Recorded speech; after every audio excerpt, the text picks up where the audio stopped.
What's up everybody, it's your boy Shin. For today's video, we're going to be learning a move that I created. It is called the S Dribble. It stands for Sexy Dribble.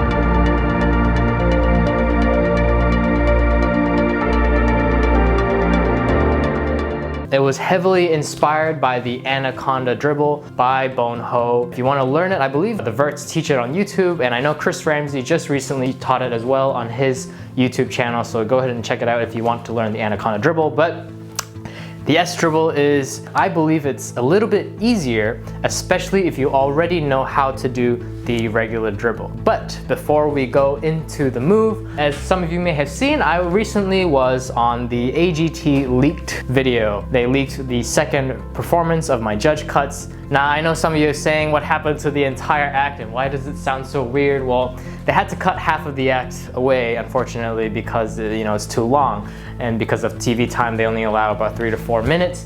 And unfortunately, the music was also cut heavily and re-edited and placed in different spots, and it's completely different, and I really hate it. When I was watching it, I was like, oh my god, it's not the same. So if you want to watch the original the way it was meant to be, type in 52 Shades on YouTube and you'll be able to see how it was supposed to look and what it was meant to sound like with the proper music. Hello, so Casey and I just got back from New York and it was so good. Oh fuck. City, thank you. What are you doing? Get out of my shot. We got back from New York and it was so amazing to see all of the fans there during the meet and greet. You guys were seriously incredible, and watching you guys perform Card Magic was just so inspiring and so uplifting for me. Also, while I was in New York, I was lucky enough to receive the prestigious Merlyn Award for Best Close-Up Magician of 2018. I want to thank Franz Harari, Tony Hassini, and Rocco Solano, and the rest of the board of directors over at IMS. Thank you so much for giving me this award. Thank you so much. So yeah, this thing is actually really heavy, so it's really awesome. So yeah. All right, let's get into the move. Let's get into the S Dribble. So the S Dribble is very heavily based on the Anaconda. This is what the Anaconda looks like. I'll do it one more time. All right. Essentially with the Anaconda, all the cards are sticking together. And that's why the cards don't separate, right? Because they're sticking like this all the way down. And it's the exact same principle with the S Dribble. The cards are sticking on its side, all right, and they're not really separating, unless you do it wrong, of course. But instead of a Dribble Grip like this, the only reason why I much prefer the S Dribble is because it's in a dribble form. It's in a Dribble Grip sort of formation.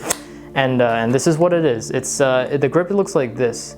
Middle finger, thumb, like this, index finger right over here. It's gonna put pressure right at the top. You're gonna let the cards kind of dribble like this. So I'm sure you guys have done a dribble very similar to this, like that. And so if you notice when you do a high dribble, so the longer you go, right, you'll notice the cards start to kind of slant together and form sort of like this sort of formation, but coming downwards. So we're gonna take advantage of that. We're gonna let the cards kind of fall. We're gonna let the cards stick together, but we're gonna extend it. So this is what happens when we extend it. Okay, they kind of all still stick together, but it's the way you kind of move your hand out, away, and come back together. That's what keeps the cards from falling off. Of course, the more you do it, then you can do something like that, where you don't have to keep in contact with the cards the whole time. You can just kind of just dribble and then let the cards go.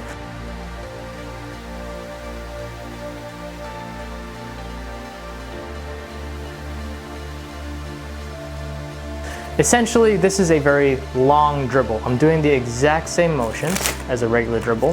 However, if you're gonna dribble the cards, right? So if you're gonna dribble like this, but you dribble it like a normal dribble where it's parallel to the floor, you aren't able to kind of go down this far.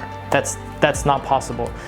you're gonna wanna have to tilt your hands perpendicular to the floor. From the side. And from this side. All right? So when you're first practicing, I highly suggest you just practice just dribbling it like this. Just dribble it as much as you can, get really accustomed to the finger positions, the way the index finger is pushing down on that top card, the 5 of spades here. Also, the more you practice, the stronger your index finger is gonna get. And you're gonna be able to push onto this packet more and more. So you're really working on the strength of your index finger. Okay. Now, 4th finger is really not doing that much. I have it over here to the side of the deck to kind of just keep the deck square. I feel like if I had it like that, the cards kind of go out of control. So keeping the 4th finger next to the deck is quite helpful. It's not essential though. The most important, of course, is the index finger. So the more you do this, the more you're gonna get accustomed to what pressure you need in order to get the cards to properly dribble out. So first, practice dribbling the cards. Now the higher and higher you go, you'll notice the cards start to slant. When I mean slant, I'll show you what I mean. So you notice how they started slanting this way? So you want to then shift your position of the wrist into that sort of direction. So you're going to want to do this. All right, so it kind of looks like this. And as you go up, and as you twist your hand perpendicular to the floor, it's going to cause the cards to naturally form. It looks like it's water just flowing from a spout, you know, or whatever. I don't know what you call it, but looks something like that. The anaconda, when you're performing it, and while it's extremely cool, this is just sort of a different way to display the cards. You're displaying more of the side, like it's like you get to see the side of the deck, so it's like a really thin line, which I find really, really fascinating. Now, arm movements. Majority of the movement comes from your right hand. Your right hand's going up, like this. There's many different ways you can do this. This is of course the first way, and I think we should practice it like that. So your left hand stays completely still, your right hand just moves up, and that's what causes the spread, right?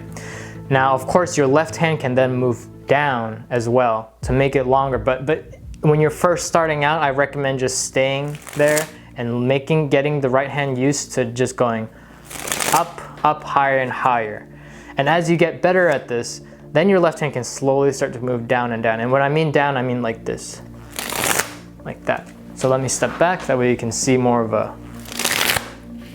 So notice how my left hand is going down more. And that's about the length of the anaconda, not the anaconda, the S Dribble. That is about the length of the S Dribble, is about from the top of your head down to your hips. At least that's as far as I can go. I know some people can do, the anaconda super, super long. It's only if you're a vert. Again, I'm not Asian enough to be a vert. Well, you want it to get this kind of flow of cards to be going down and sticking together. And once those cards are kind of locked, then your left hand can lower down. All right, it's a very, very subtle thing. Eventually, the more you perform it, you can actually do it simultaneously. Both hands can go apart and together at the same time. But when you're first starting out, you really got to get used to that right hand, just getting those cards to kind of stick together. And the best way to do that is to start here, go up and down, up and down. Of course, as you can see, I've been doing it for so long, I can just start from directly up here and go into the left hand. You won't be able to do that immediately. I know it took me so many months to even just be able to do just that. All right, but the more you do it, the longer and higher you're gonna be able to do this move. You're gonna raise the deck up about neck level, drop the cards down. Now you notice the cards, I come really, really quickly.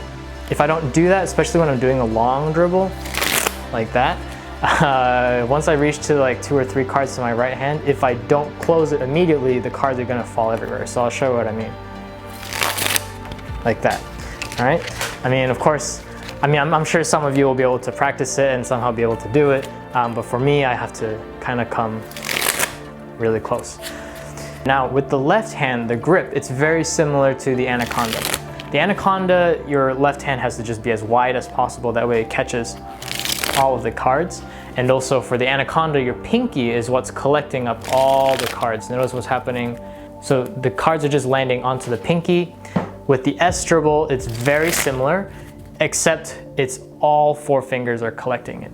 So see how the cards are collecting onto my fingers. Like that. See how with the anaconda, it's just the pinky? Like they're coming down like that. With the S Dribble, it's with these fingers, all 3 fingers, if not 4 fingers. I like to keep my first finger here though, just to keep it square. And that is about it. It's not gonna take you a week to get this down. I think it'll take you more than that. It took me like 4 months to even be able to perform this.